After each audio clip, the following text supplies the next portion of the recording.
Well, the time has come, Jameen, for me to get new headphones. What Neil's. happened?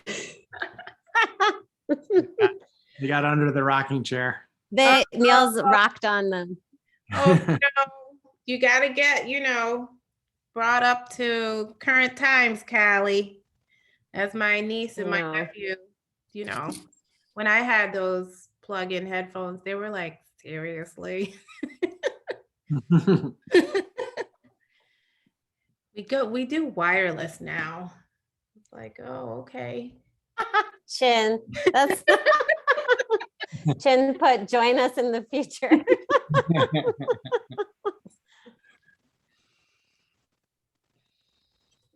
Okay.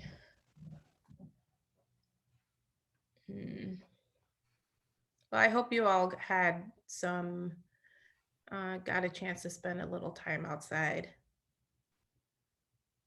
Yeah, it was nice. Mm-hmm.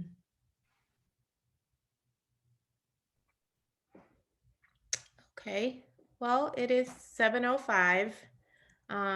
For those of you that don't know us, we're Bridgeport Generation Now. I'm Jameen. I'm the Vice President and Co-Director, along with Callie Heilman, who's here. Every year we go through this process where we take an in-depth look at our budget and try to figure out what it means. And leading that work is Niels Heilman, because he is the finance expert and we are not.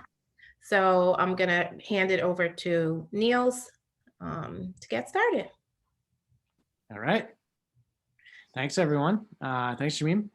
So the idea, I think a lot of you have been on this in past years, but a lot of you are new, which is great. I'm stealing from the PSAP program we just went through, but you are the agenda. So, I'm here to take this 454-page document and try to boil it down into some themes and some trends and some noticings, et cetera, that make sense for people. But we're gonna have lots of time for Q&A so that you can get to what you care about, and so that we can continue this work together. Obviously, the budget is a reflection of so many of the issues that we work on, we at Gen Now and all the people on this call. So that's the idea here. So definitely let me know if I'm getting off the line, and be active. I'll be checking out the chat. So if you have questions, let me know. I'll try to pause every once in a while, so that we can have moments of clarity or questions can be asked as we go. So with that, I'm going to share my screen. I have a presentation, and we'll go through that. Okay. Can I just get a little confirmation, Jameen? Can you see it? Looking at the slides? Okay, good.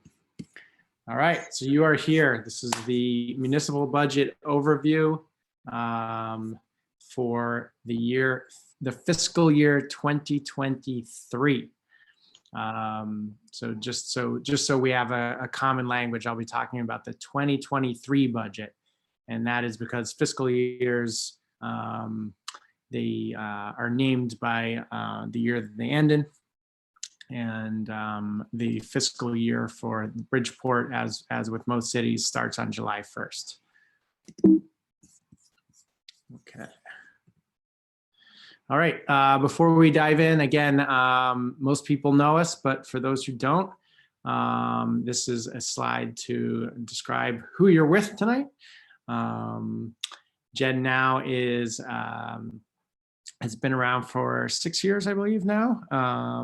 And we are trying to strengthen civic engagement in the city of Bridgeport through community organizing. We are member-based. Many of you are members. If you're not, feel free to join us. We advocate for democracy, speak out about Bridgeport's issues, educate ourselves and our community. That's what we're doing tonight. And we engage in people-led change. Oops. About our community organizing, organizing frames, policy and issue research, and programs. Okay, so tonight we're going to be talking about the Bridgeport municipal budget. You're all here because you care, so I'll go through this quickly. But obviously, good governance requires good planning. Our members have consistently given us feedback through 6 years about several things that have to do with the budget, if not driven by the budget. Underfunded areas of the budget, and especially education, is something that comes up all the time. High taxes is something that comes up all the time. Systemic racism and political corruption come up all the time, and yes, those are part of the budget. We can see how a lot of these issues reflect by how we spend our money. Okay.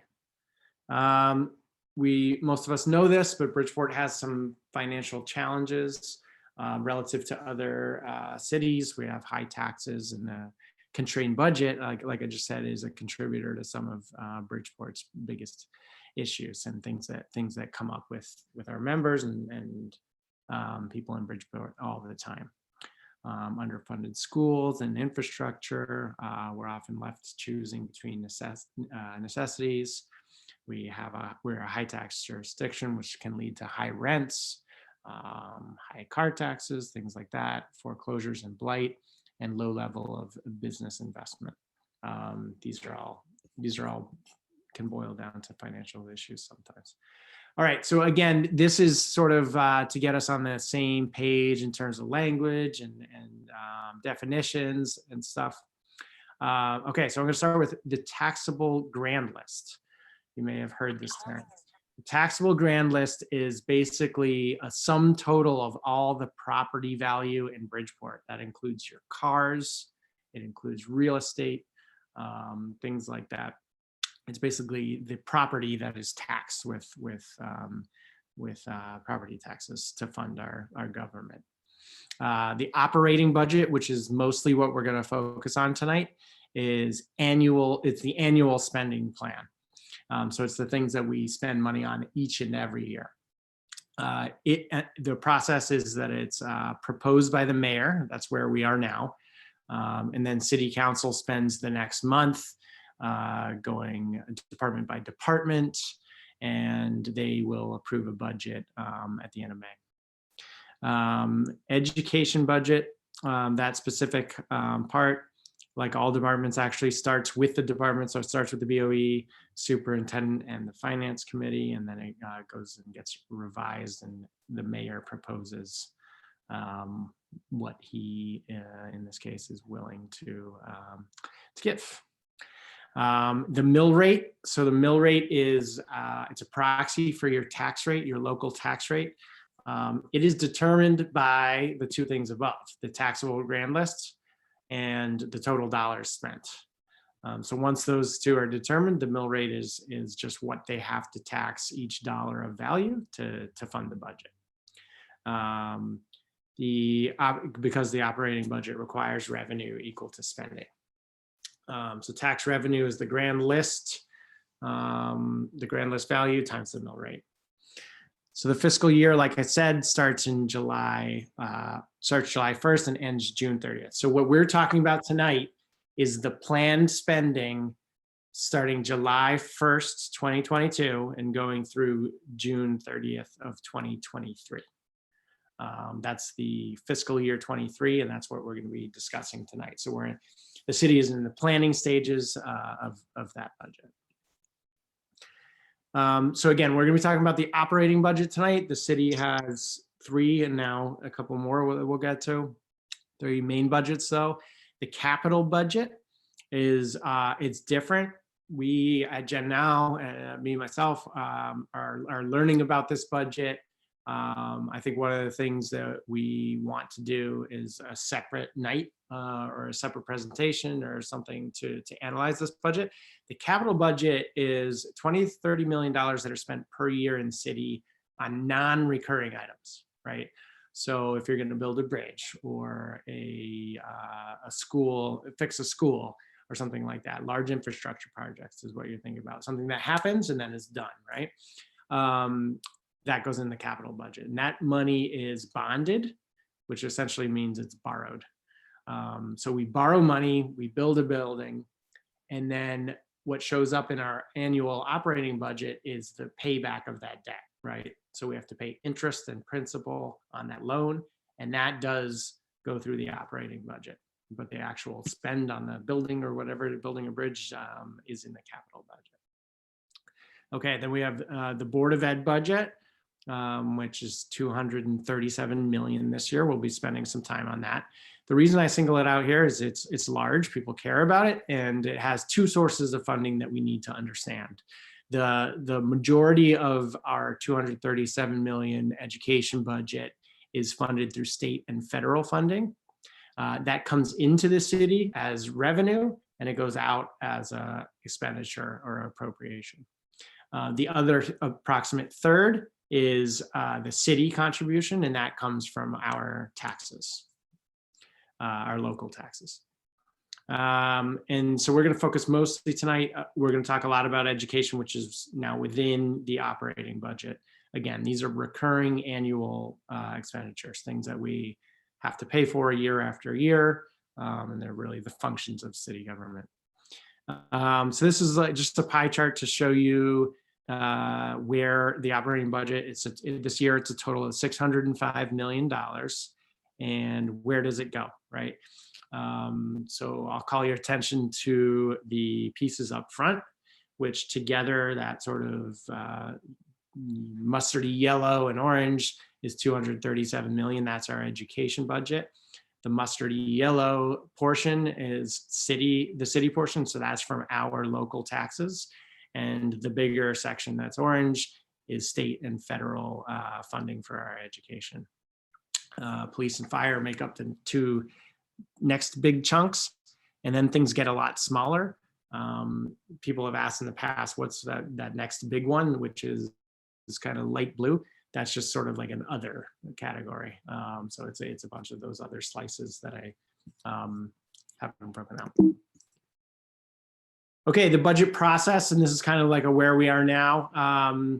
In February, each department head looks at his or her department and requests funds for the year. Those requests are in the document that we get to see, and also they include an outline of department goals. So if you're someone on this call who doesn't love numbers, but cares a lot about the function of the government, or you're someone who's thinking about running for office or something like that, and you want to understand the mechanics of city government, the budget is still a great thing to read slowly. It's big, it's long, it's 450 pages. But the reason I say that is that each department head has to put short-term, medium-term, and long-term goals into their budget requests. You can read that, you can see what they're thinking about, what they think is important. And to be honest with you, as an analyst, you can also tell to some extent like how much they care. Some of the department heads write these really detailed 2- and 3-page write-ups, and you can tell they're in it. And others, sadly, some with really, really large budgets, throw together like 2 sentences, and they're vague statements that don't make sense, right? So you can get a lot of sense of the quality of the work that's being put into planning just by reading the budget. So those requests go in February. In April, first Tuesday, second Tuesday in April, last week, the mayor puts out his proposed budget. So that's the budget document that we're going to be going through. Then city council has all its meetings. They work really, really hard over the next month. They're like 6 or 7 days a week for the next 4 or 5 weeks, hearing from the department heads, asking questions, and listening to the public speak. And And then, and we're gonna highlight, by the way, that there's 2 nights for the public to speak towards the end. We'll highlight those and stick with Jen now, because we'll clearly be posting about that. And so that's where you can get engaged. So then the city council approves the budget, and then the mayor finalizes it in May and June. Okay, so so far what we've done is the sort of nuts and bolts. What is a budget? What is the operating budget? How does it get made? The next thing we're going to do is start talking about how to analyze it. It's a big document, so how do we take a big document and get some useful information out of it? But I do just want to pause to see if anyone has questions so far. I'm looking in the chat, but you can raise your hand. Otherwise, we'll move on.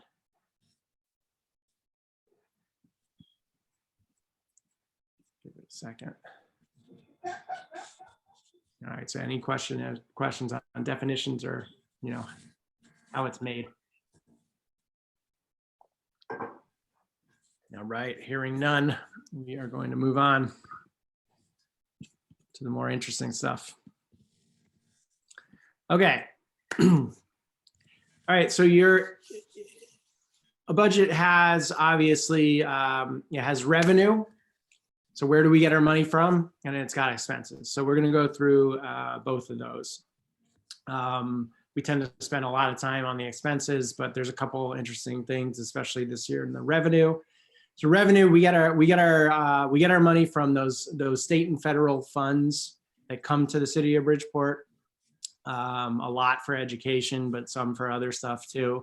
And we get revenue from taxes, obviously on your property tax, and we get revenue from the state in what's called a pilot, which is a payment in lieu of taxes. That's for tax exempt properties that the state gives us some money for hospitals and churches and things like that. Mostly hospitals. And other items. Okay, so we're going to look at that. The way you want to look at revenue in a budget, in a city budget, is thinking about the quote unquote quality of the revenue. So what do I mean by that? That can be a kind of loaded term, but I mean something fairly specific, right? So high quality revenue is revenue that we can count on happening year over year over year, right? So the taxes that come from property are sort of the highest quality, right?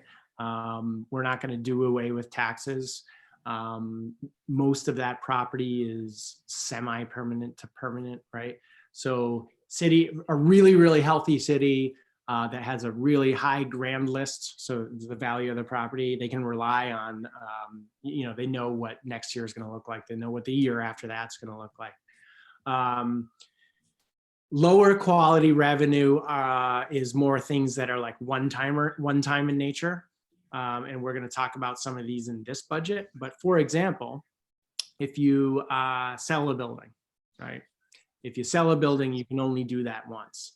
So if you're using the money from the sale of a building to fund anything, let's use education because it's top of mind. If you use some of that money to fund education, well, guess what? Next year, you can't sell that building again. So you're either going to have a cliff in your funding, or you need to go out and find a different way to fund it, right? So that would be considered quote unquote low quality revenue. All right. So that's how we're going to look at the revenue aspect. Is it quality? Is it low quality? And this isn't for the purposes of picking on people. This is for the purposes of saying, can we rely on this coming in next year? And if we can't, is there a plan, right? We need to have a plan. All right, and then obviously we're gonna analyze the expenses. One of the questions sort of we always ask is, do we control our budget, or does our budget control us? And does it match our values? That's another thing we ask at Gen Now every year. The key thing is, you can look at a budget and you can find an item for $75 that one person doesn't like and one person does, and you can argue about it, but that's not very useful. To really understand where the city is and where the city's going, you want to look at the really large and growing expenses, right? If something is growing out of control and it's large, our budget is pretty flat every year. So if something's big and it's growing, it means it's eating up from something else. So that's the way we're going to look at it. You know, in questions, if you have really detailed questions about something in this department, we might know something about it. It's probably going to fall into the category of we'll look into it, but we're really here to look at the big trends so that we can get an idea of the general health of the city and whether it matches our values. All right, so just like we said, we're going to start with the revenue. So when, like I said before, when revenue comes from one-time sources, it's a little dangerous because there may be shortages in the future. So the things I look for when I'm looking for that type of activity is the sale of property, one-time grants, or some form of odd circumstance in the budget. So last year, the year that we're currently in, fiscal 22, as you may recall or may have heard of, we benefited from $13.1 million in what was called distressed municipality tax exemption. So that was something that the state of Connecticut, it was basically a COVID, a pandemic issue. The state of Connecticut said, okay, this is a tough year, especially for the cities. So they granted money. And so the year that we're in had 13 million in distressed municipality tax exemption. Since that went away, we had to find ways to make up for it, or there would be cuts, or you'd have to raise taxes, right? So this year does have quite a lot of what I would call low quality revenue in the budget, and we're going to talk about potential implications and what those are. We want to be, you know, if you're in charge of the city, you want to be very aware of this, and you want to have a very good plan for what happens when these sources of funding don't repeat. Otherwise, you're going to have to make cuts or raise taxes, right? Okay. So specifically, again, low quality has a definition. Low quality revenue in the budget this year is $16.1 million, which is almost 3% of the budget that's non-recurring. And here are the items that stood out to me. And there was an article in the CT Post, so I'm not the only one. One is that the budget assumes $4 million from the sale of the Sikorsky Airport. So that is something that I thought was going back and forth, and the final decision hadn't been made, but I guess we're counting on it. So I guess they're going to sell the airport. And again, that's something you can do one time, right? There are $10 million in ARP funding. We'll talk a little later about, there's a lot of money coming to the city from ARP, which is the American Rescue Plan, or ARPA, American Rescue Plan Act funding. So this was basically the federal funding that came through for COVID relief. It sort of comes in over 3 years. One of the allowable, it comes in over 3 years, and it's basically a separate fund. Okay, so it's a separate budget from what we're talking about tonight, except that one of the allowable uses is a certain amount of what's called revenue support. And so that's what this $10 million is. Of the 100 or more million dollars that are coming in from ARP, 10 million is allowed to be put into your operating budget. And that's what they did here. So it's allowed, definitely, but I raise it as a flag because ARP is a 2 or 3 year program, and so that money will eventually go away.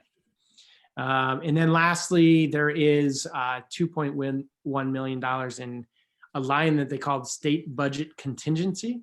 I forget who it was on city council, but they asked a very good question about what that means. And it basically means not much at this point. It's money that they hope that they will get from some program from the state over the course of the year. And what the city said at that time is that if we don't get it, you know, we can sort of work around it. So really, it was a, you know, they said outright, it's basically a plug that got them to balance the budget. It's not really real money at this point.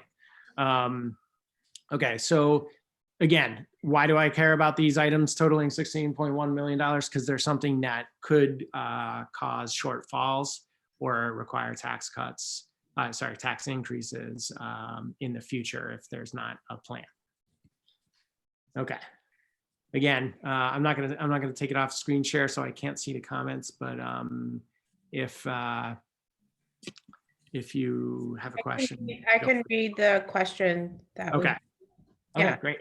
Yeah. So Tim O'Connor put quality. If we sell something like an airport, does any bonding need to be paid off on the sale, or is it all pocketed in general? Good question, Tim. I think in general, I think it's pretty rare that municipal bonds have what this would be called a contingency, that if the asset is sold, that that money has to go towards paying that bond. They're usually pretty flexible in that regard, and not that project specific. But I could imagine a scenario where that would be the case.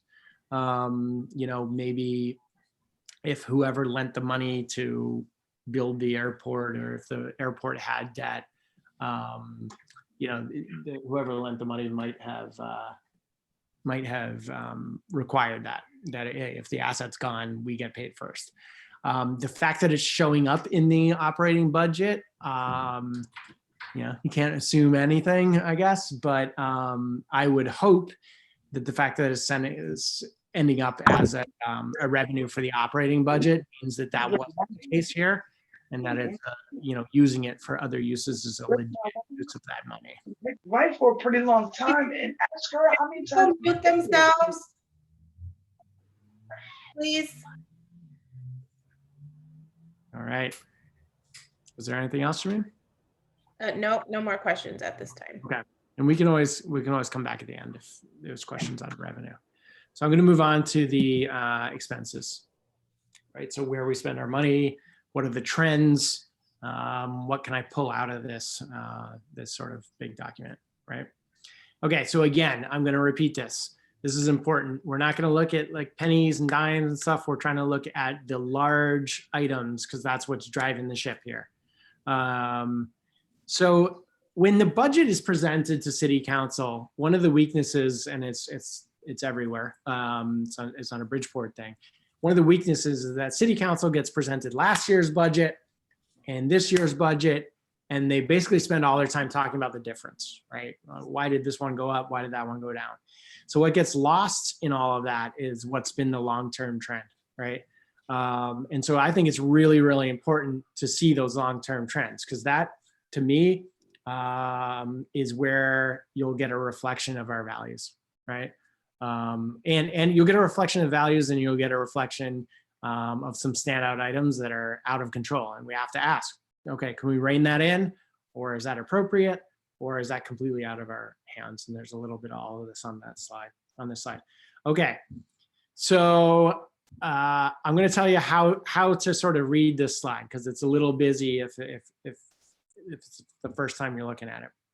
Okay, so what we're doing is we're comparing the budget that was just presented. So the budget for 23, for fiscal 23, we're going to compare it to 2014.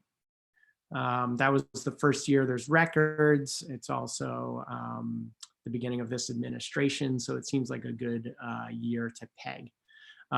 So we're comparing the growth in a bunch of these departments, again, from 2014 to 2023. All right.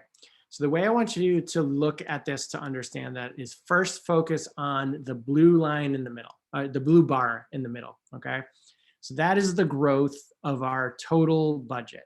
And if you look over to the left, you'll see it's 16% basically. So our budget in total has grown 16% from 2014 to 2023. Okay. So just to ground us, that's basically flat. And you're saying, no, Niels, that's growth of 14%, of 16%. But inflation over that period of time is 20%, okay? So if anything, our budget has shrunk a little bit against inflation. So what do I mean by, why do I compare it to inflation? So in 2014, our budget bought us certain amount of goods and services, right?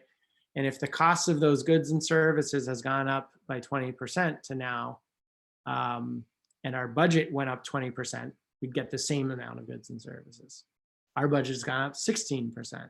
So we're getting a little bit less than we were getting in 2014 in terms of overall spend, okay? All right, so that's the blue line in the budget. The blue line in the middle, which is the total budget. Total budget has grown 16%. All the items to the left that are in red, those are items that are, they're cost centers or departments that are bigger than $5 million. So they're not tiny little things. They're bigger than $5 million. And they're growing faster than the overall budget, all right? At various rates, and we'll go through each of them or the important ones. The items on the right that are in yellow, those are departments, again, that are bigger than $5 million. So they're meaningful departments that are growing slower than the overall budget. So one of the ways to look at this is to say that the items on the left, the red items, have been sort of eating up budget dollars from the items on the right, okay? Again, if you have a question, what is the slide? How does it work? Feel free to put it in chat or ask.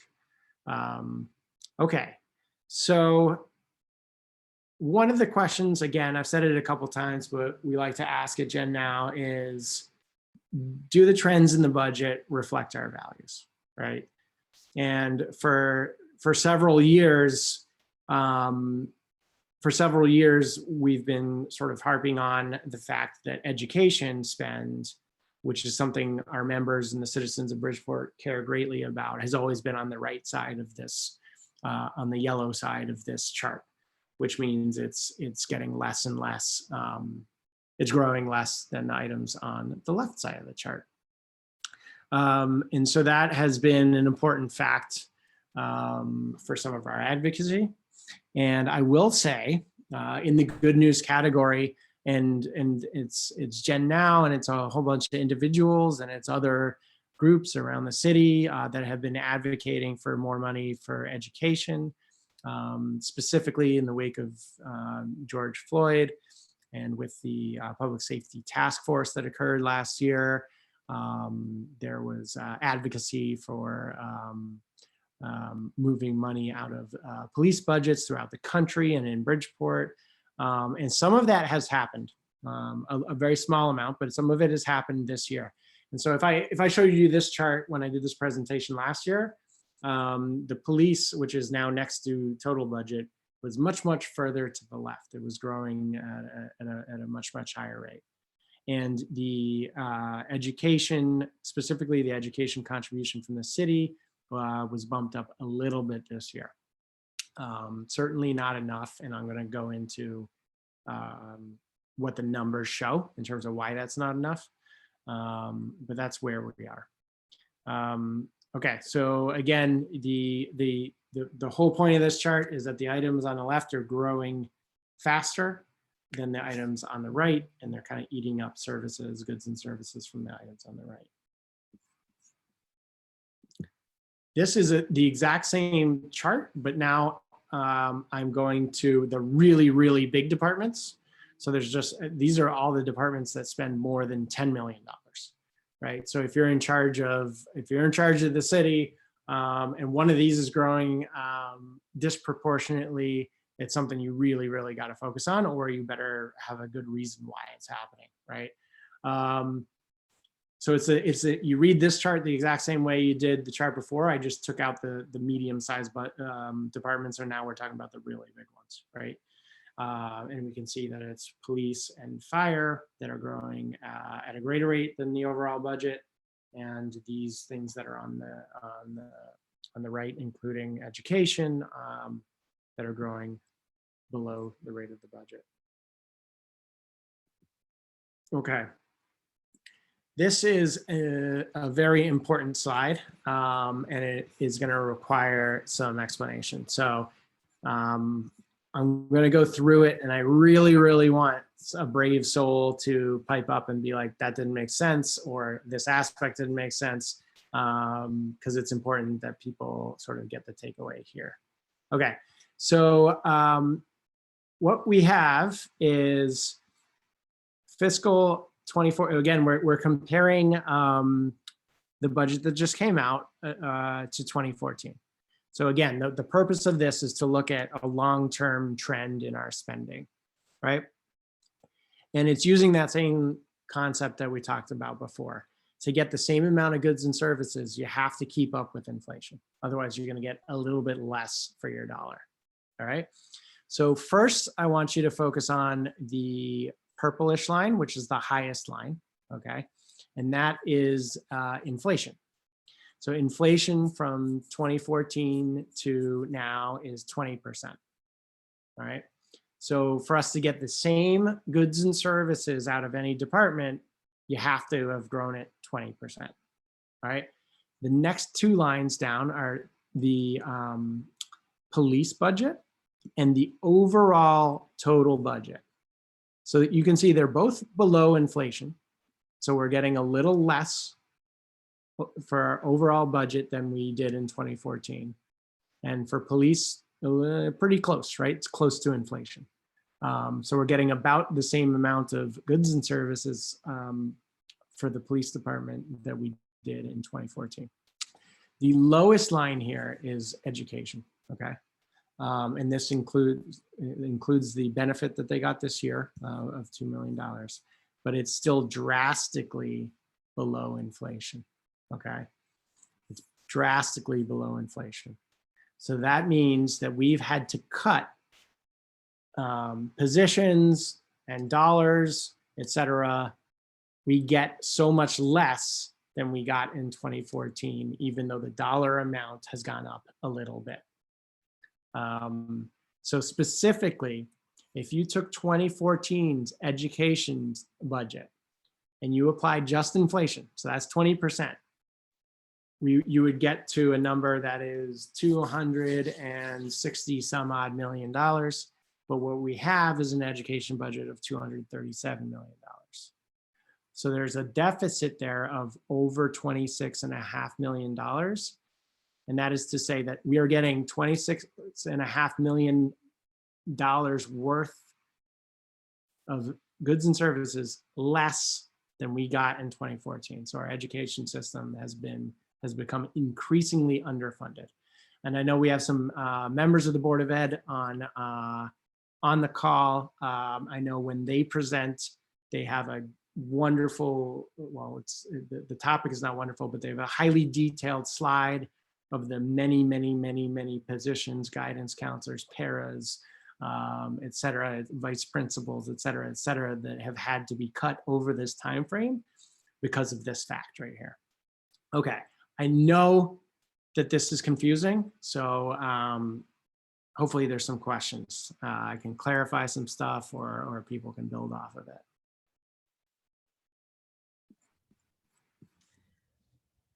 I do not see. Are we supposed to just write our questions? No, You can do you either. can raise your hand or you can write them. Oh, let me find where the little raising hand button is. Why don't you go ahead, Christine? Just ask it. How bad would the education budget look without the 2 million from last year? I think visually this is compelling, because it was marked such a big deal that we got an extra 2 million. But when you look at it in comparison to inflation and other budgets, it really wasn't even breadcrumbs. It was more like air. And that's definitely right. And that's kind of why I think this slide is really important.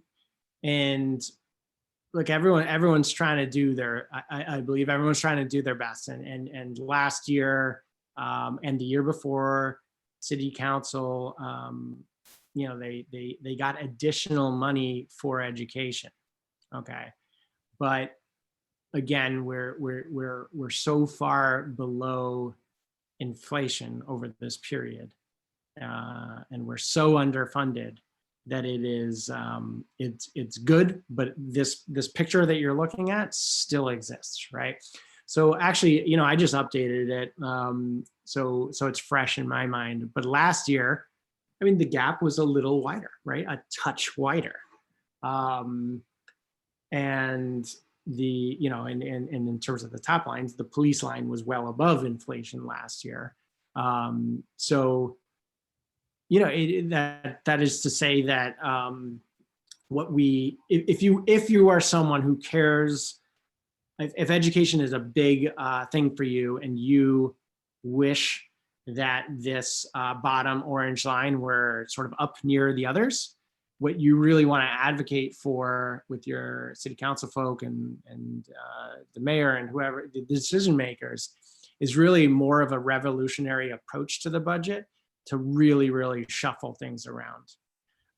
Again, I think I said it earlier, the reason we do these longer term trends looking at 2014 versus 23 is that what usually happens is they're presented with last year, and they look at this year, and they look at just that little change year to year.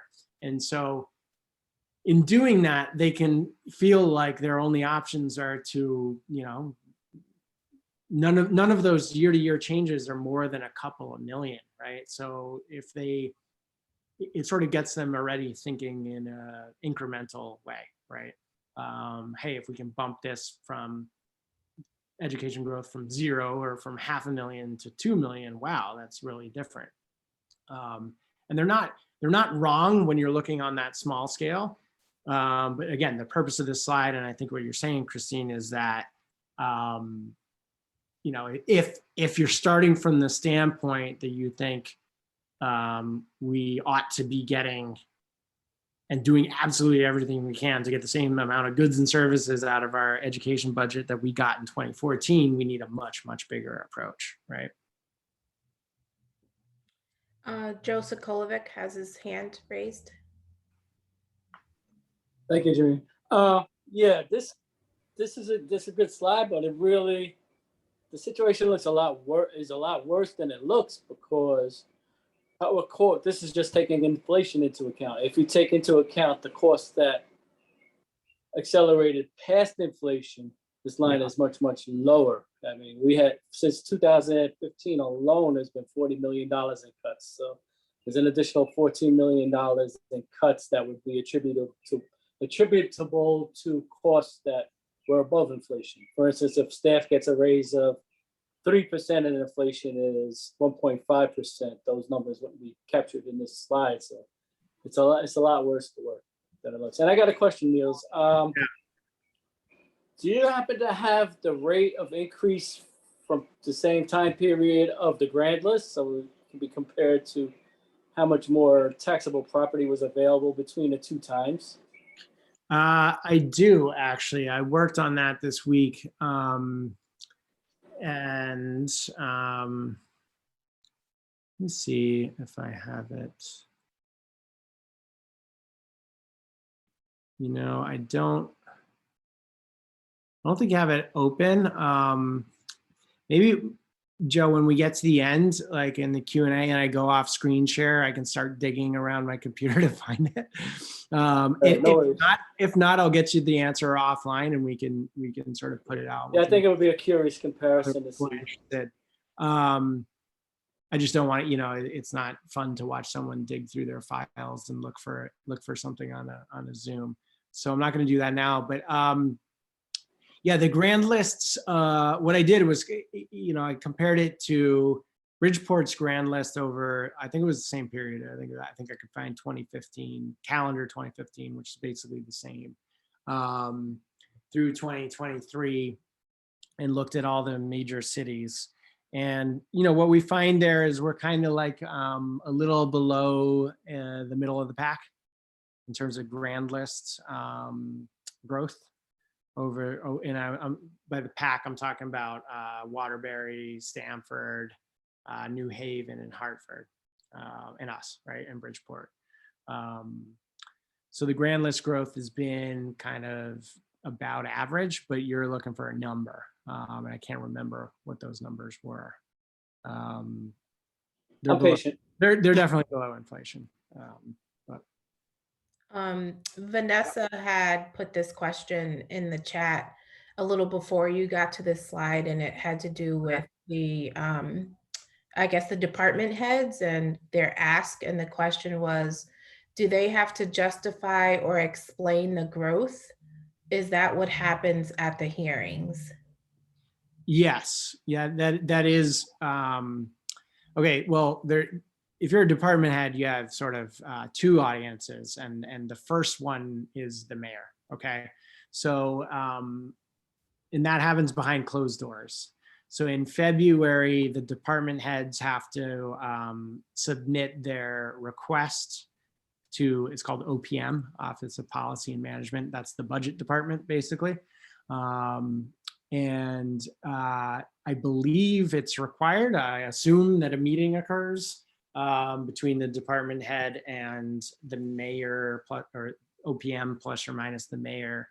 And that's like the first step of them saying what they need.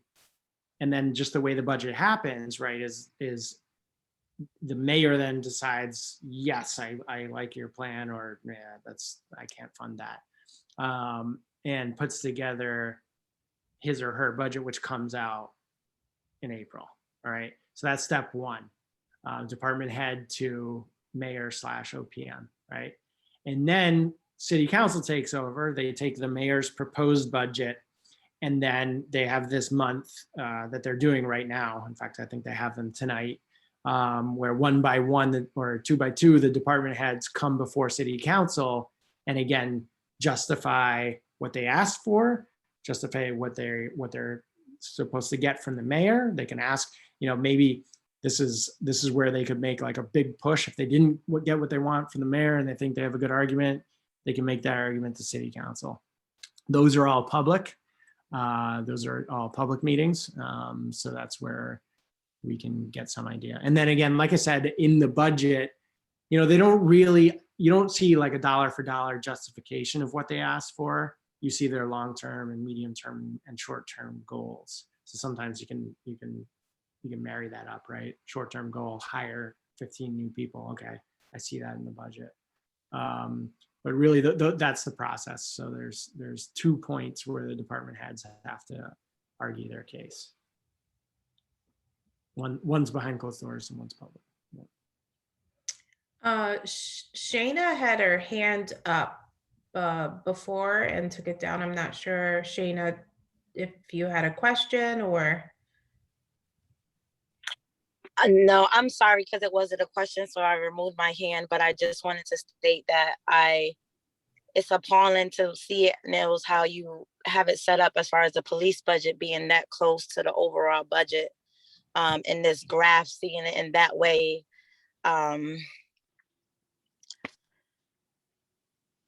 it's a lot. That is that close. Mm-hmm. It's just, I don't know. I just wanted to say thank you for pointing that out. You're welcome. You're welcome. Callie. Yeah, this is just a clarifying question, Niels. If the grand list is like grew less than inflation, like, which I think is what you said, but I don't know. But if that's what happened since 2014, then is it a true statement to say we've essentially had no economic growth? No.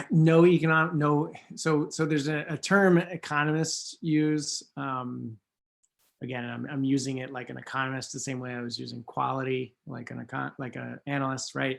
Of quote unquote real growth. And real growth, it tends to be like growth above inflation, right? And it's this concept, right? Essentially, if the dollar amount can go up, but if you get less goods and services for it, that's not real growth, even though it's growth. And so real growth is basically in comparison to inflation. So I would say if that's the case, and again, I'll confirm it, that we haven't had sort of real growth in the grand list. I will say I haven't heard people talk about grand list in terms of real growth and inflation much. But here I'll say this, right? If our budget had to grow that much in dollars and our grand list hasn't grown proportionally, that means we've had to get dollars from elsewhere, either increased taxes or more money from state and federal governments, right? And I think that is the story of Bridgeport, of a lot of cities, but definitely of Bridgeport, is that we've sort of received more money in federal grants to make up the difference. And again, that going back to my first point about revenues, that's lower quality because they can decide, yeah, we don't want to give you as much next year. It's sort of very much out of our control, right? Which is not great. So there's no other questions at this time. Okay. All right. I guess the slide was somewhat clear. All right, that's good. Okay. We've covered a lot of this, so I'll go through somewhat quick, but I do, I want to make a couple points about advocacy for education and where money should come from. Again, we've talked about it, and I think we got it now. Education spending comes from two sources: state and federal pass-throughs and the city contribution. We're falling behind on inflation, less value per student on a flat budget. And the proof is in the large number of positions cut over this time. Again, so there's a lot of groups that have been advocating for the past 5 years that I've been doing this for more money for education, and especially in the last couple of years, advocating for some of that money to come out of the police budget. Directionally, that's what City Council did on their own last year, a little bit. And directionally, that's what's in this year's budget. The police department's down a couple million. Education is up a couple million. So, there's the good and the bad. We just spent a whole time on that slide of the bad. The bad is it clearly needs a much more revolutionary approach with a lot more money if what we want to do is catch up. And then the good is that pressure works. So I think most of the people on this call have participated in some way, shape, or form in making some of this happen. So just wanted to call out the win, even if it's not a full one. So again, on the police spend, it is one of our very large, again, that slide that showed it's an over $10 million budget. It's 107, I think. And it's growing, it's still growing faster than the overall budget, right? So it is still eating up budget dollars from other departments. I want to talk about just getting away from the numbers. And someone asked, and Vanessa asked about the department head process and how it happens. I personally, and I'm sort of inserting myself in here, but when I read through the budget and I see, the health department that has 15 goals, very clearly stated, clear plan to achieve those goals, why those goals are there is relevant, and et cetera, et cetera. That's a good plan, right? And that's someone who's in charge of a budget that's, under $5 million, right? The police budgets consistently over the years that I've looked at it is, it's one of our largest, it's over $100 million. And the plan that's in there for goals really just seems like a haphazard thrown together thing, right? It's just very, very clearly not well thought out. The items that are in the plan are not sort of talked about in terms of funding required or why they're important or anything like that. And so I do want to call that out because it's not the dollars and cents, but it relates to the dollars and cents.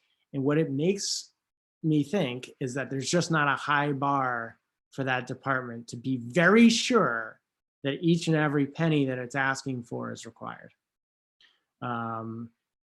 That sort of leads to a hunch that if we could do, the government, us, through a whole bunch more public disclosure than is that usually available, could really dig in and look into, can we save money somewhere in this department and spend it on education? My hunch would be yes, based on the fact that they don't go through a whole bunch of detail in their plan. Quick word on special pandemic funds. Again, I showed you that there's $10 million of ARPA funds.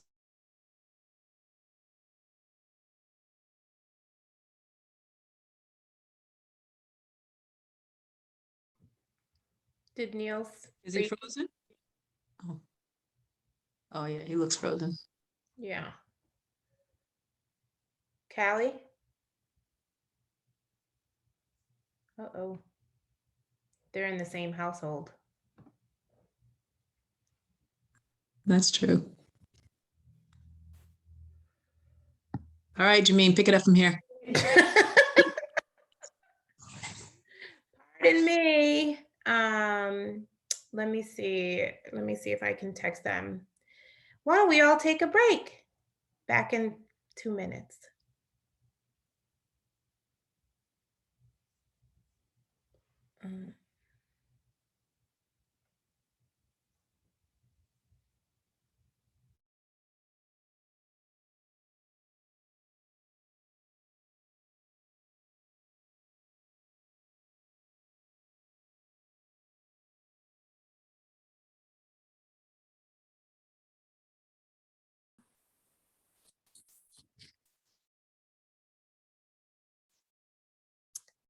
Sorry about that. That was a Heilman household technical failure. I hope, I don't see that Niels is back on yet. He's trying to get back in, he says. He's got the slides, so we can't do it.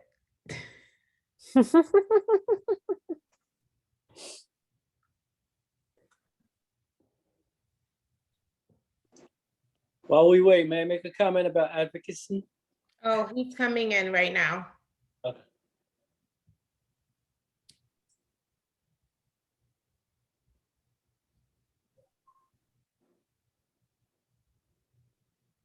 Okay, sorry about that. Where did you lose me, Dream? Where did you lose me? You were talking about the fundings that you said the extra fundings that are given like through COVID, I believe, or something like that. Okay. Yeah. So, right. So, okay, I'm skipping ahead. What I was saying is that, and sorry if I'm repeating some of this, there's a large amount, over $100 million in pandemic funds that are supposed to be recorded, budgeted and recorded separately from this budget that we're talking about.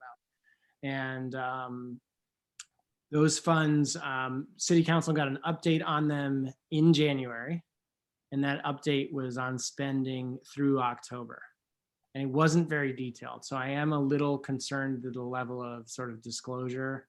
I do have to look into if that's happening in all cities or if there's something specific to Bridgeport, but that's something that we'll be definitely keeping an eye out for. Because it's a lot of money sloshing around and we need to know that it's being spent appropriately. These are the details. Again, getting about 114 million. And then there's a different number that's going to education over the next 3 years. Niels, you need to share the slide. Oh, Yeah, I just, No, thank you. and if someone is not on mute. Can you mute yourself?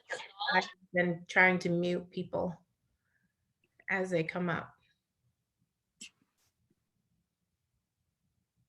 Okay.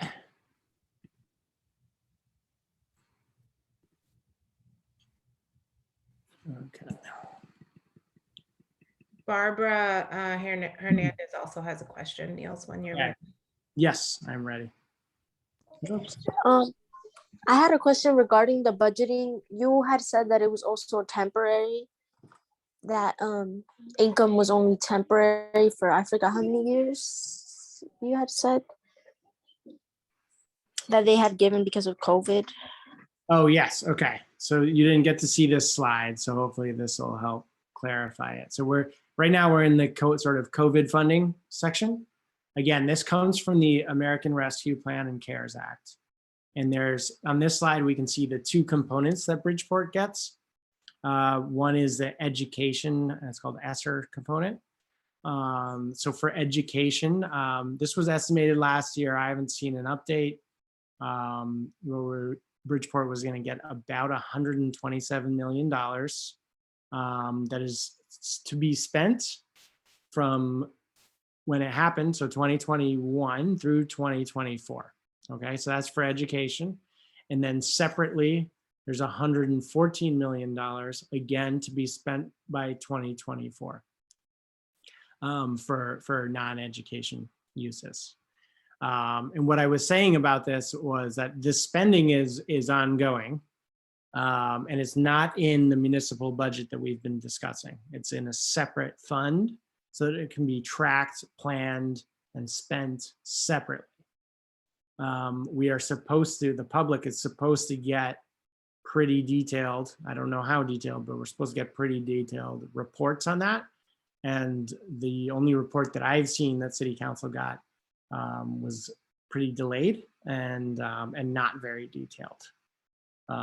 So that's something that we're going to be sort of asking some questions about. Does that make more sense, Barbara?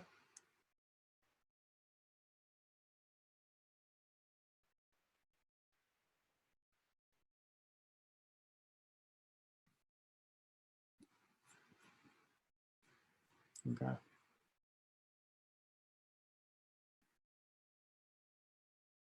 It's like Camila from Meet the Road has another question. And I have a question. Yes. So you're saying that the money 127 million, we're gonna use it for more education only to 2023 and 2024? That's right. So I'm going to go to the next slide, and it's only certain aspects of education. Okay. And this was a slide. Okay, so let's see if I can explain what we're looking at. These bars that you're looking at, the yellow and the pink and the reddish, are the different pockets of money that are coming in, and then below is the year, the school year. That's what SY stands for, school year, that they can be spent in. So as you see, there's money that can be spent from when the program started, 2019 through 2024. And I think our next slide, yeah. So here is the allowable expenses for that. And there are certain things that they can spend the money on and certain things they can't spend the money on. Because the money goes away in a couple of years after 2024, this money is going to be used mostly for sort of one-time projects, but not entirely. Okay. So here's the list of allowable expenses. I can pay for staff. I know Make the Road is very interested in transportation. I don't know what the requirements, what parts of transportation it can be used in, but transportation is on the list. And so are all these other things. Now, I don't want to get sort of too complicated, but the superintendent of the schools is the person in charge of budgeting and spending that chunk of money that we just talked about, that $127 million. And Callie, can you update us on where the plan is? I mean, so superintendent put forth a plan to the state for this spending, and I forget where that is now.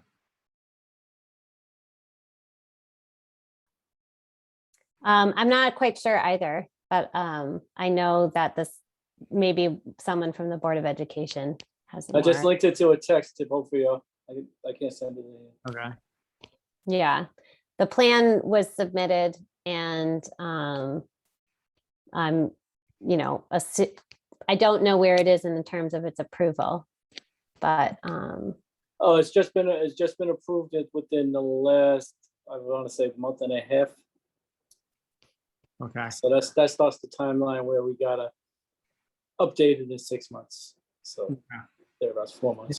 So Joe and Christine, is the Board of Ed getting regular sort of financials and updates on how that money's being spent? And is there anything you can tell? Yeah, I was bringing that before the finance committee, basically every meeting up until last month, where we've shifted over to focusing on operating budget. And it's gonna resume after the budget settled this year. It's gonna be big details. Okay. And we're gonna propose another community forum coming up to see how things are working, the current programs, and any changes we want to make to what we got in place now. Okay. So Joe, if I know a couple of these questions are coming from Make the Road Youth, who are doing a great job of trying to advocate.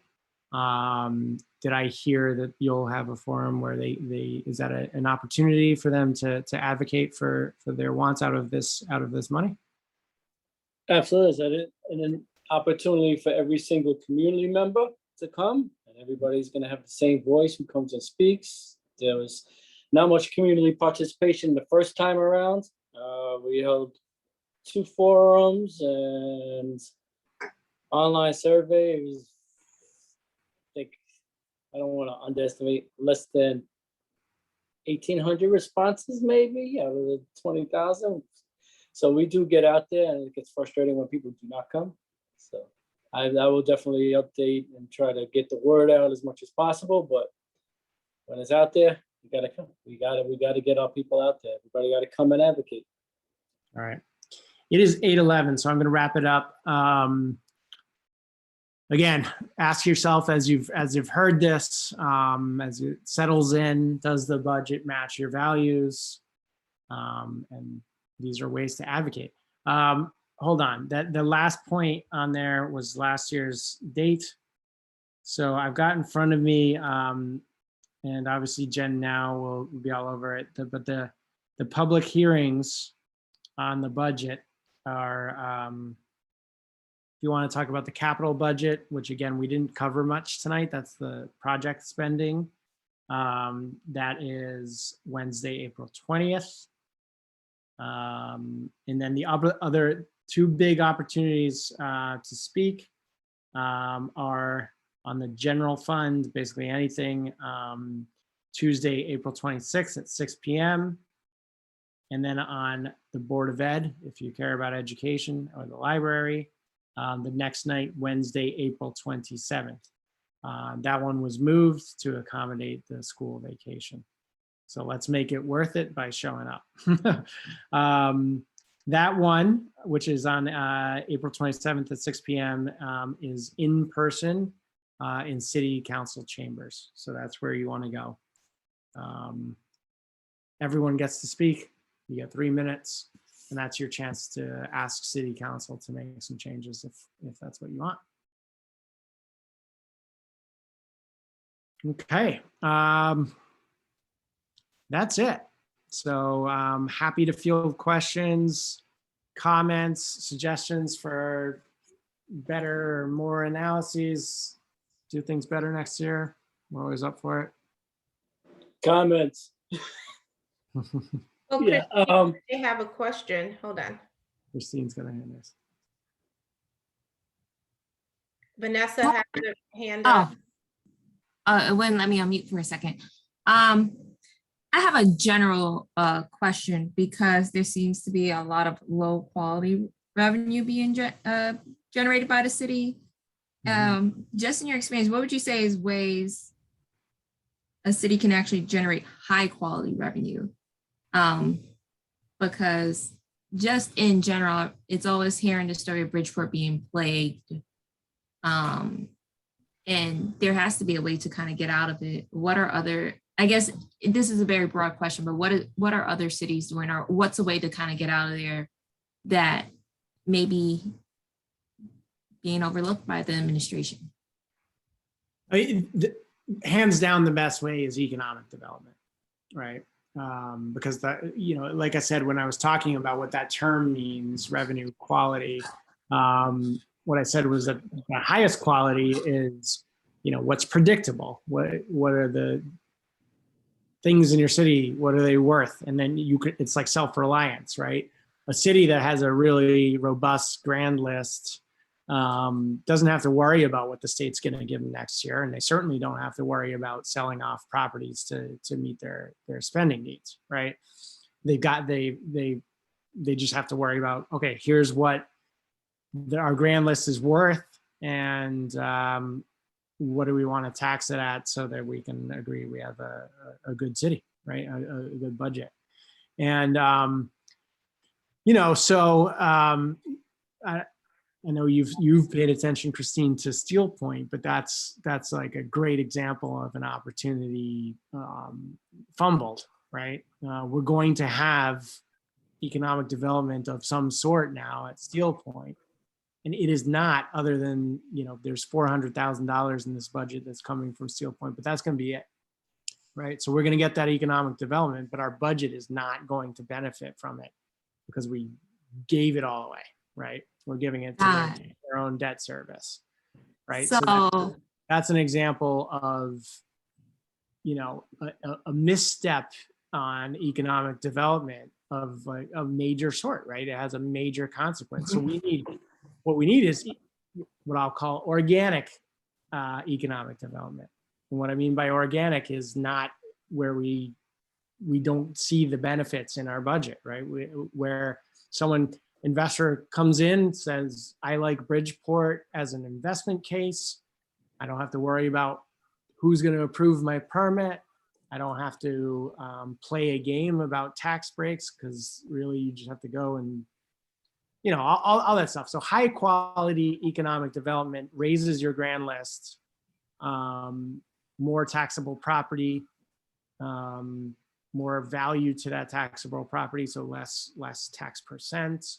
That's the highest quality of growth in the revenue side, right? Next down, and it's a big step down, right, is advocating at the state level, right? So could the state do a better job of equity?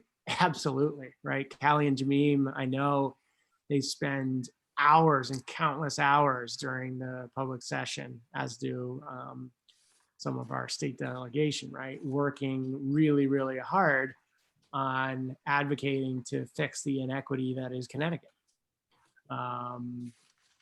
And so more state dollars would be the next thing down. And then, you know, just talking in broad categories, the least quality is selling stuff off or doing things that aren't going to be repeated at all.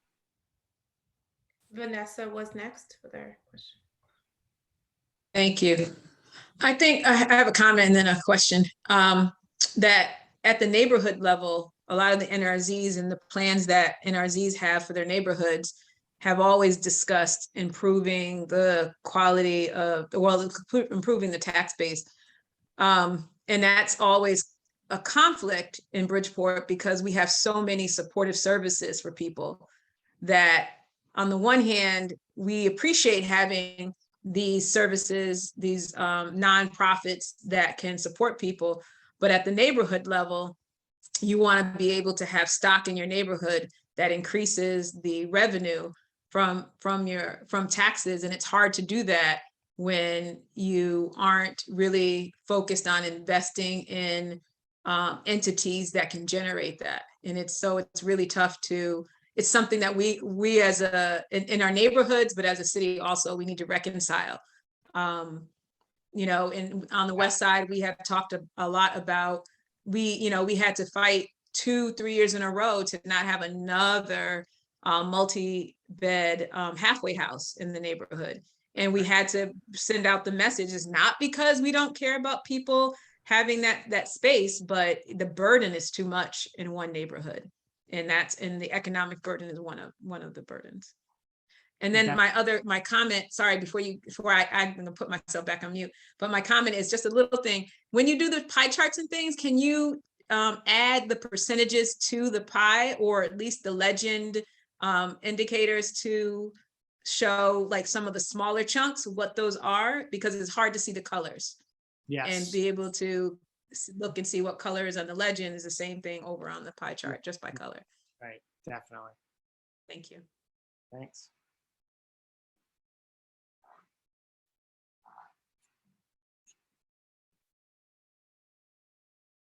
I'm sorry, Joe?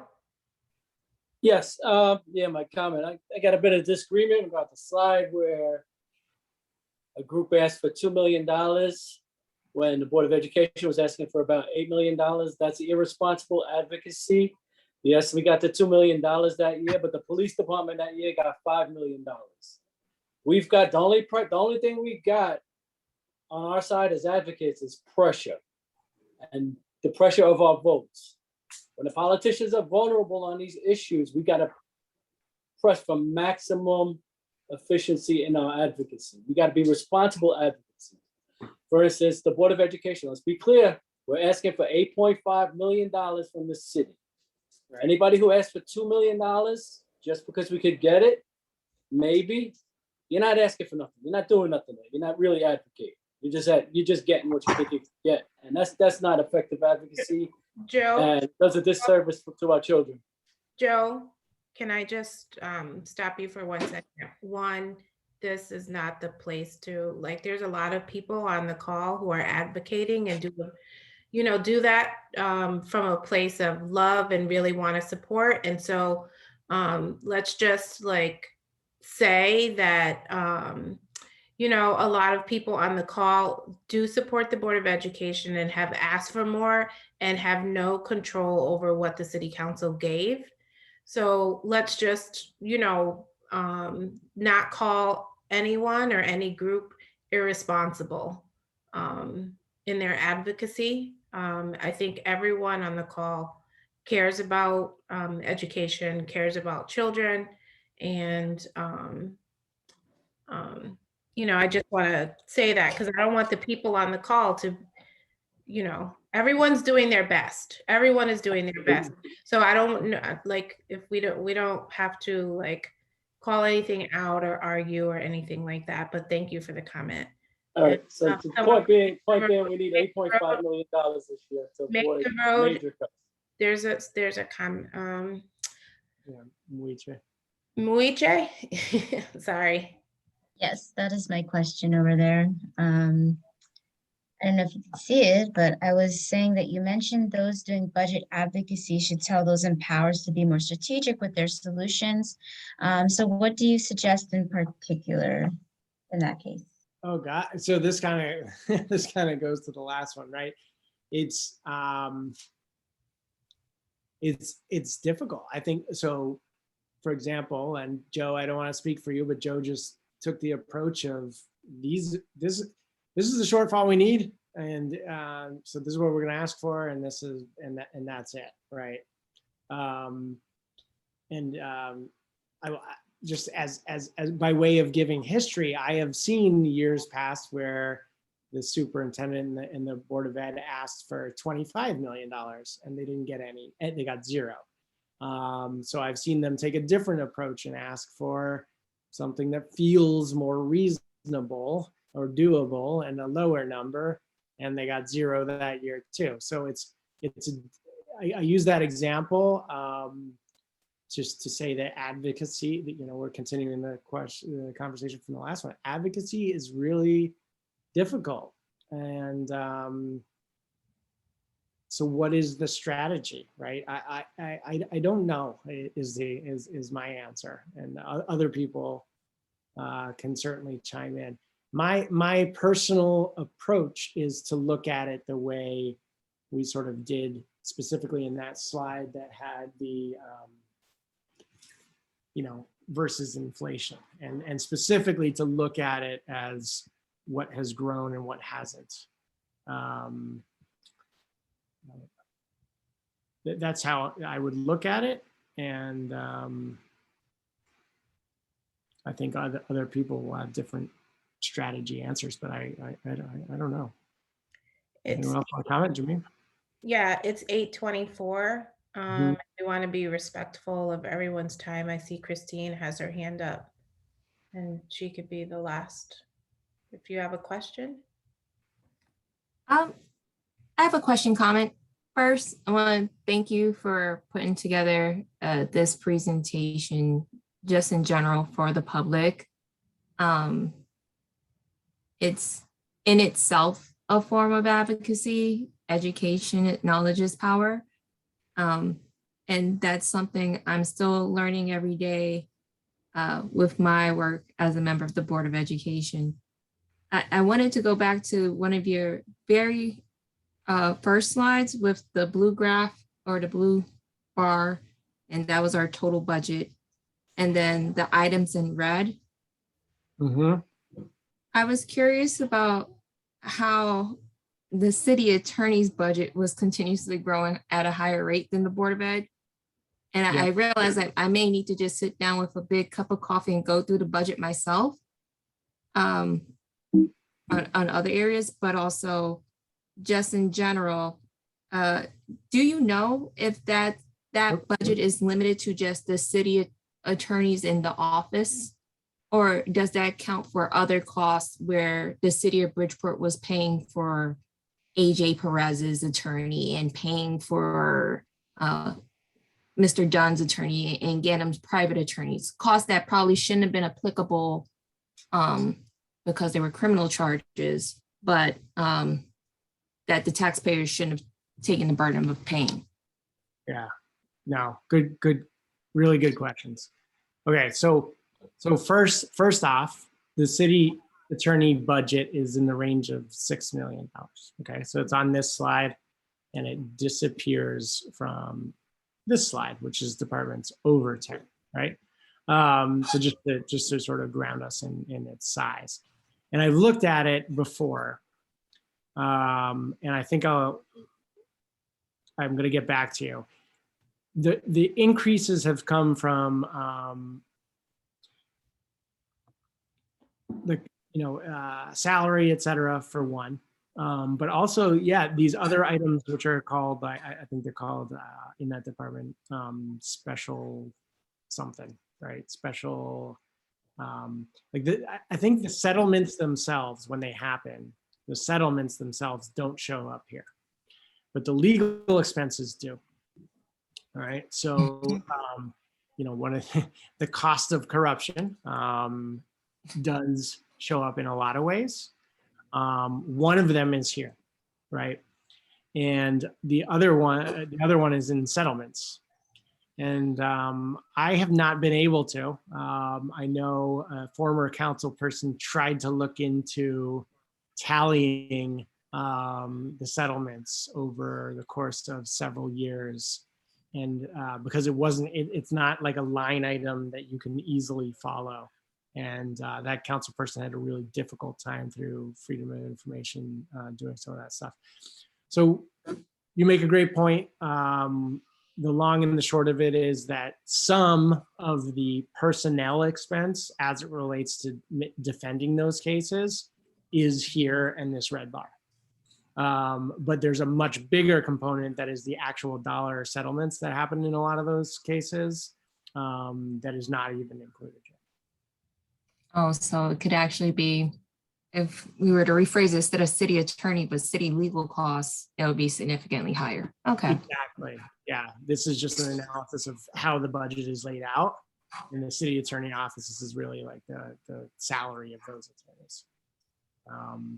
So obviously, if those attorneys are focusing their attention on call it the regular business of government, that's a good thing. If they're being distracted also, right? So their salary that we're going to pay either way, but all of a sudden now it's going to defending a lawsuit against an individual for stuff that the taxpayer shouldn't be paying a lawyer to pay attention to. That's another item, right? A different kind of cost that's not even reflected here. No. All right. Well, I personally want to thank you very much. We went over, and hopefully it was because it was good information. I hope you can take this out to the great work that you all do every day. And Jameen, if you want to wrap up for the organization, but I'm really grateful. Thank you. Sure. Oh, thank you everyone for spending this hour and a half with us. And thank you so much, Niels, for doing this work and doing it so thoroughly for our organization so that, our organizations and regular Bridgeport residents can advocate for the things that we care about and the things that we value. And so just thank you everyone for spending this time with us. We really do appreciate it. And we'll see you at those hearings. Okay. All right. All right. Bye.